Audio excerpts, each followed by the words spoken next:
You know, Ann, one thing we didn't touch on that we should, and that is after the unions came in, the Writers Guild and AFTRA and the other unions, when it came to strikes, how did the networks manage at that point? How did they keep things going? Well, in the case of technicians, the executives would fill in. They had been trained prior to the strikes in anticipation of the strikes.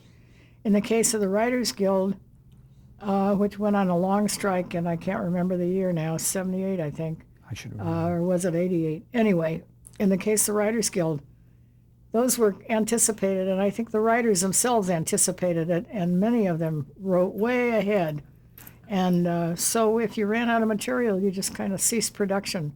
I don't believe, and I am not an expert on this part of it, that the corporations suffered a great deal as a result of strikes. I think that the people on the strike line suffered a lot more than the company did. I mean, I know in the case of actors and writers that, I mean, they're out there picketing, and they're not getting any money. You know, it's a very sad situation when you come to a strike rather than a negotiated settlement. Did you have a responsibility to enforce contracts, though, that had been made with these people? Or... Oh, well, we didn't try to force contracts during the strike. Okay. Delivery before the strike or delivery after the strike. If people wrote at home and somebody put it under the transom or over the transom, people would read it. That did happen, sure. Sure, that happened. Sure. Let's jump to a Red Skelton show, which was in the late 60s at CBS. Right. It was for a long time on CBS. Red was my good friend. Before I get to Red, yes, while we were changing tape, I remember Andy Subiando was the man I played golf with who handled Arthur Godfrey's money. Robert Hoskins is the president of CBS Radio at the time. Okay.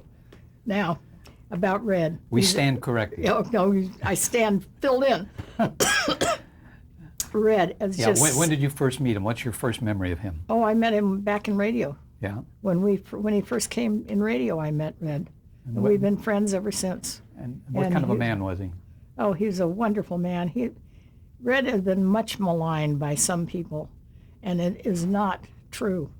The man is a very creative, talented person, but he's had a lot of heartache in his life, too. You know, he lost his son and then Georgia and everything. Now he was very happily married to Lothian Skelton, who was the daughter of Greg Toland, who won the cinematography for Citizen Kane. And she's a very good friend of yours. And now. She's a good buddy of mine, yes. And after Red died, actually that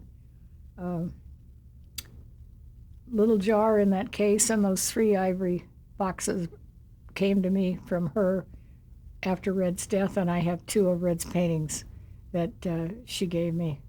Tell us about some memorable occurrences with him, if you can. Oh, he's too funny. I mean, you know, it used to worry me a lot because the man, in the first place, he wore all that jewelry. I think he had the Fred Allen syndrome. You don't buy anything that you can't carry in an upper berth on the Santa Fe Chief. You know, all your vaudevillians had that. So they have it in these gargantuan diamonds. And Red, I got Mary Oakey, wonderful woman that used to work for Mr. Paley when he'd come out. She worked in personnel at CBS when I was first there, and we became good friends. So I got her working for Paley, so when Paley'd come out, he'd require Mary. But then I got her a job with Red.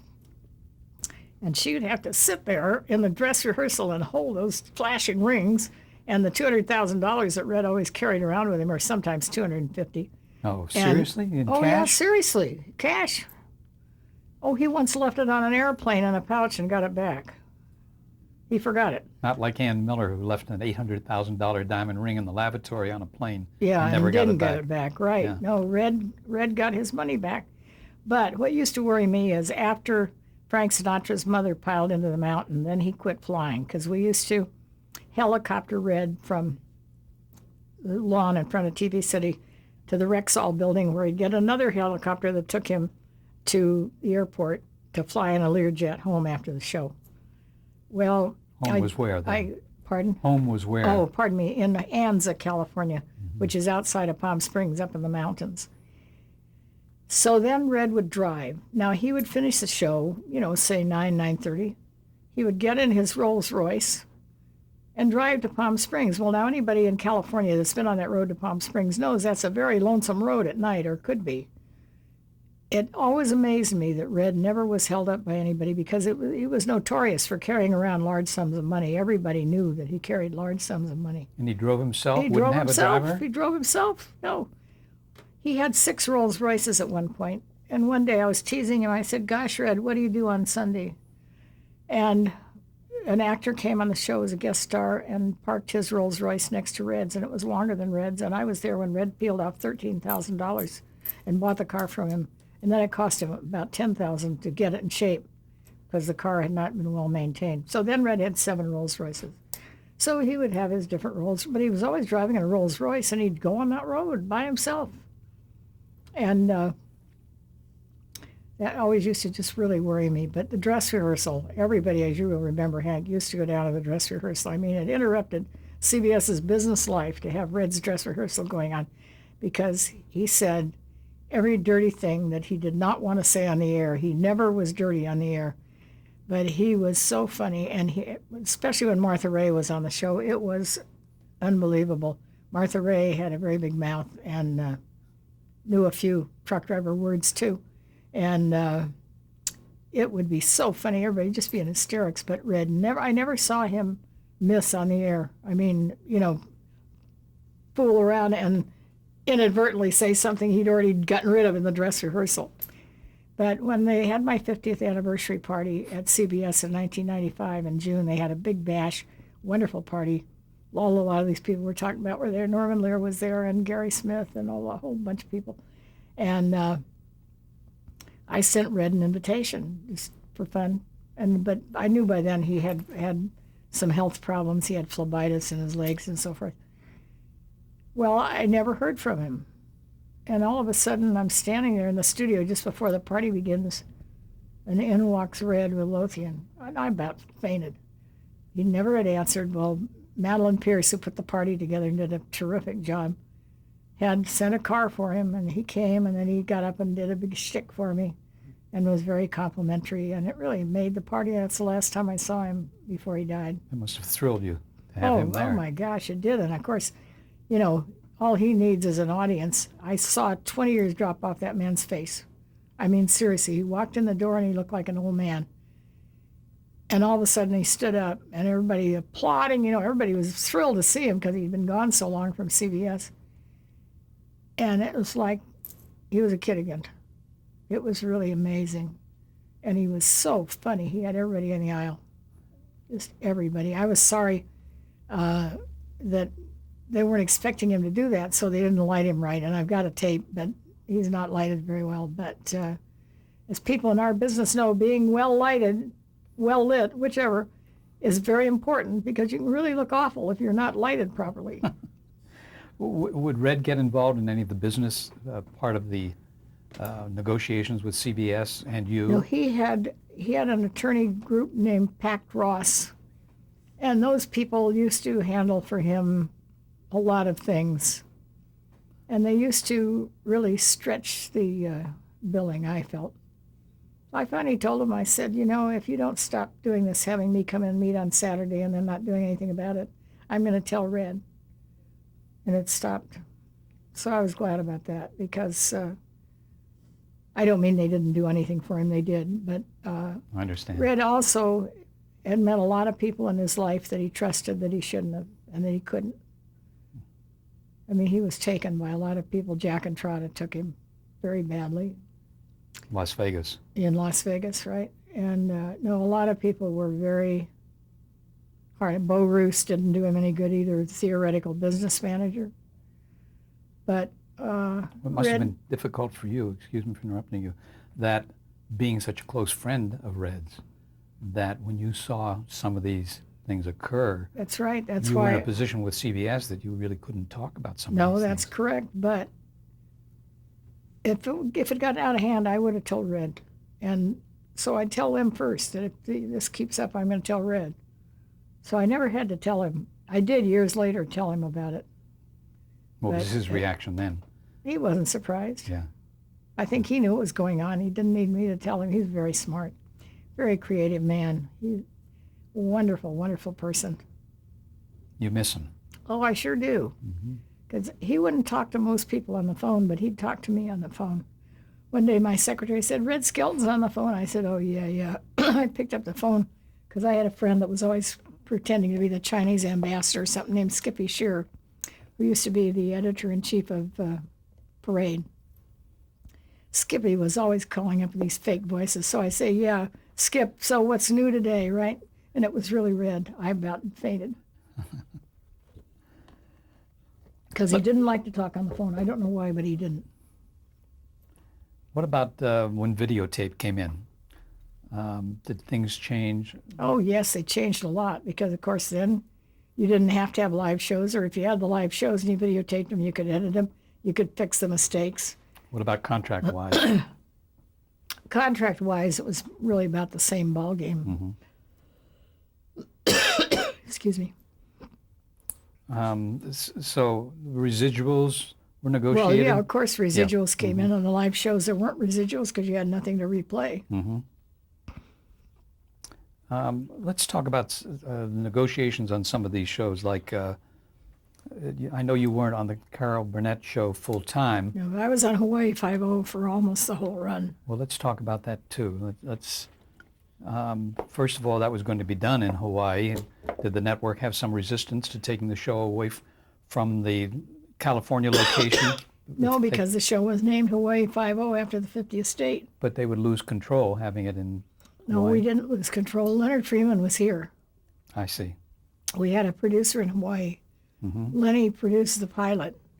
But, Did you read any of those early scripts on that show? oh yeah, the Cocoon Show, the original one. Can you guys stop the tape? Excuse me. Hawaii Five-0 was a unique show. We had producers and people in Hawaii, casting directors there.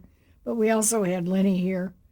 Subsequent to Lenny's death in 1974, we would have a producer in Los Angeles, a producer out there. He had open heart surgery, and he kept putting it off and putting it off, so he'd have 6 years to syndicate for his family. His wife, Rose, is a very good friend of mine, and he has 3 daughters. But strangely, without Lenny, we went 6 more years with assorted producers. And the show was a big hit the whole time. What do you think that was a result of having a very strong format and a strong leading man? It was a very strong format, and Jack Lord was a very controlling man, and he really kept things moving on that set. He used to think I was a good luck charm, so he would always request me to come over for the opening. Was he too controlling? Did that get in the way sometime? Yes, I think it did sometimes. But he certainly did know what he was doing. I mean, he certainly knew the character and all of that. Actually, you know, Jack was not the first choice for that part. Who was? There was a person named Brown, an actor named Brown. I can't remember his first name. But at the last minute, the deal kind of folded on us. And Jack got sent out in his white boots and his white outfit from his prior show, and all, you know, in just a couple of days' notice. And, you know, it became a big hit. That was courageous on the network's part. Yes, it was. I'm trying to remember who the president was at the time. Yeah. But anyway, it worked out very nicely. And the show was on the air a long time. Oh, yeah. And 68 to 1980. Yeah, and it's thrown off a lot of big bucks for the Freeman family as well as for CBS. Yeah, wonderful. What about the Mary Tyler Moore Show, an MTM production? Oh, yeah, I worked on that. Grant Tinker was a wonderful man, is a wonderful man. Why do I keep saying was about all these people that are Because still everyone alive? else's was. Yeah, right. But Grant's a wonderful guy and very smart businessman, obviously, and look what he did to NBC. Yeah. I mean, he pulled NBC out of the hat. And Did you meet Mary Tyler Moore early on? oh, sure, I met all those people. What was your yeah. first impression of her? Well, she'd been on the Dick Van Dyke Show, Of course, yes. you know, before that, so it wasn't anything really new. But Artie Price, I used to deal with Artie Price a lot on that show. Artie Price had been the Manager. yeah, and agent. Artie, I think, had been at GAC, General Artists Company, which is another one I didn't mention that we used to deal with in the old days. And Artie was the business manager for Mary Tyler Moore and for all of those spin-offs, Rhoda and the other shows at the Mary Tyler Moore Company. Was he a very demanding person? Oh, yeah, he knew he had a star on his hands. Yeah. go pick that up, please? We were talking about Artie Price as the manager for Mary Tyler Moore, and then he came to work at MTM. Right. And did he do all the negotiating? He for handled her? a lot of it. I dealt with Grant a lot. I didn't deal with Mary herself. I mean, I did in a friendship Yeah. kind of way, but not in the business way. And Grant was highly respected even then, you know, before he was at NBC or all that. No, wait, that was after NBC. No, it was before NBC. It was before, yeah. Anyway, Grant Tigger was highly respected in our business and was a very smart man and a very nice person and a very creative person. So I dealt with Grant and Artie basically on all those shows. Did you go to some of the tapings? Yes, I did once in a while, but being at Studio Center, I didn't go as often as I did to things at TV City. Right. Let's talk about Norman Lear. We did talk about him briefly to begin with. We talked about All in the Family, I think. What about the other shows that he did? Maude? Well, Maude Jeffersons Yeah, let's and talk about Maude. Do you remember that with oh, B. sure, Arthur? Maude. B. Arthur is a good friend of friends of mine, so I see her socially quite a bit, and she's really a very talented person too. And that show was off the wall in its way, and so were the Jeffersons, Yeah. and so was Good Times. I mean, all of Norman's shows are a little bit off the wall. And so was But Mary they've Hartman. been- Mary Hartman. Well, that's right. They've been very successful. Mm-hmm.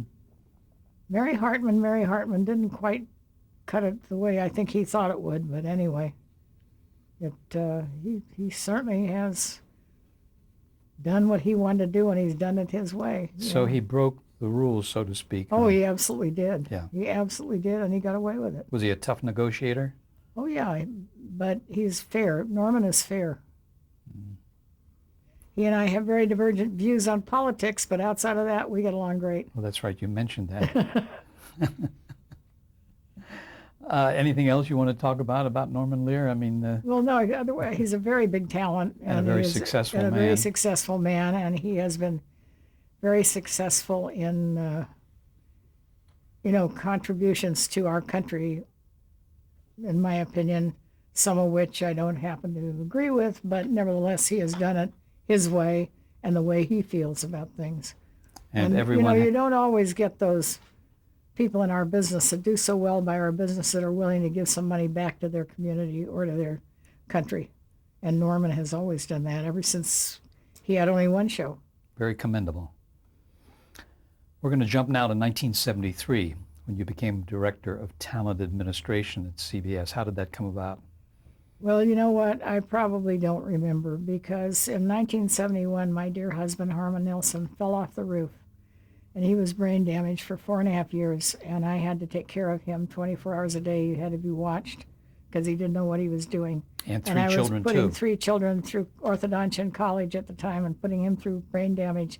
So 1971 to 1975 sort of is a blur in my life. I mean, I kept working and everything, but how things happened, I wouldn't guarantee to know between 1971 and 1975. I don't see how you did all that. How did you manage? In retrospect, I don't know how I did it either because I was getting by on about an hour and a half, 2 hours sleep a night, driving the carpool every morning so somebody picked my kids up in the afternoon and doing all these things, but I survived. So, and my children are all fine and they're all healthy and we all have our health and our senses of humor. So what more can you ask? In 1973, Frank Stanton retired. Did that change things for you? Did his departure affect you in any way at the company? Probably not on a day-to-day basis for me because, he did not consult with me daily about how I should run the company, how he should run the company. I mean, excuse me. What But- about Arthur Taylor? Did he? Arthur Taylor was a different ball game. He used to run around in a golf cart, at TV City and at Studio Center. Arthur Taylor, however, was quite good about promoting women. Arthur Taylor started promoting women around there. And should maybe mention not that to he- top level jobs, but he certainly did better than had been done previously. I should mention that he replaced Frank Stanton as That's president right. of CBS. That's right. Yeah. And was he a good man? I think so. Did your responsibilities change when he came in? No, Were you responsible for what happened on the West Coast as well as the East Coast in terms no, of just the West Coast. Just the West Yes, Coast. just the Talent West Coast, administration. right.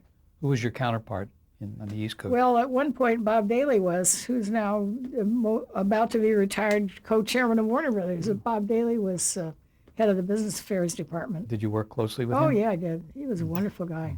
And in fact, my secretary, Marissa O'Neill, is now a big vice president over there at Warner Brothers. And I finally got her together with Bob when he was at CBS. She worked for him. He took her with him. And she runs Warner Brothers for him now. She started with me when she was 16 years old, just out of school, her first job. How had the television industry changed when you take an overview of it, starting, as you did in 1948 with the Ed Wynn Show? I mean, ratings weren't so vitally important at that point as they are Well, they these were days. more so, but when I look at the ratings today, I'm just flabbergasted because you used to have a 30 share to get your show renewed, as you can remember. Now, if the three networks get a 30 share, everybody's applauding. So if we get a 12 share, people are so happy now. And it's very hard for me to regroup my thinking along those lines. It is amazing. When you see, that there have been inroads by the other networks, there's no question, and by the cable and by the this and that and the other thing. And this internet and all kinds of things are confusing the issue even further. How it's all going to sort out, I don't know, but I think we'll survive. Probably, because you've been there. I mean, the companies have been in business a long time. Right. In 1978, you became Director of Talent and Program Acquisition. What did that mean? What was that? Well, it was just, I think, more responsibility for the same job. Basically, every once in a while, they'd give me a little change in title. What kind of programs did you acquire? Well, I Television? handled all the same kind of programs. Same thing. Yeah, right. And what was involved They in were that? all network programs. I had prime time, daytime, late night, whatever. Whatever was needed. A lot of responsibility, That's right. a lot of shows. Would the creative department settle on something then that they liked and wanted to put on? Yes, And then we negotiate the contracts to effectuate their creative needs. did they look over your shoulder, or did they pretty much leave it up to you?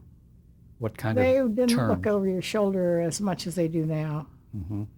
I'm forever getting little calls from, well, can't we just give him $2,500 more?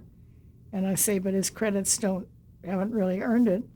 Well, they say it's only $2,500, but if you came to my office, you would see I have 45 4-inch white binders on my 3 shelves in my office. Those are all the current projects that we're working on. There are approximately 400 movies in development at all times, maybe sometimes 300, so, they don't all get made. But if you multiply $2,500 times 400, you get to $1 million. Yeah. Very fast. Yeah. And so it isn't just $2,500. And,